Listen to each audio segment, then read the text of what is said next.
Ahojte, vítam vás u nového videa Hokejovej akadémie. Moje meno je Matúš a dneska si povieme o strelách na bránu.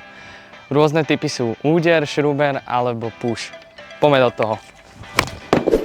Takže prvým typom je push. Je to podobné ako pri nahrávkach. Zase dávame ruku na začiatok gripu, na koniec gripu, vystierame prst pozdĺž hokejky a snažíme sa mieriť hlavne kutičkám.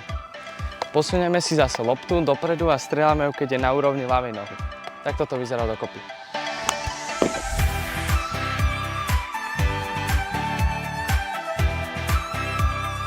Ďalším typom máme šrúber, kedy to spočíva v troch krokoch. Prvý, najzákladnejší je spájame ruky a napravujeme sa dozadu.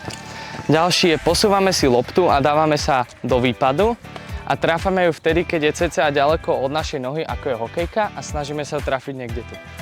Celé to vyzerá nejak tak.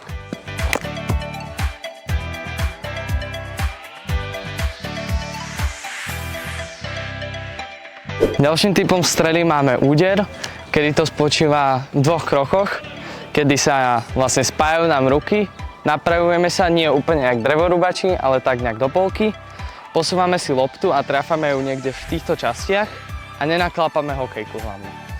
A tráfame ju až vtedy, keď je na úrovni našej ľavej nohy.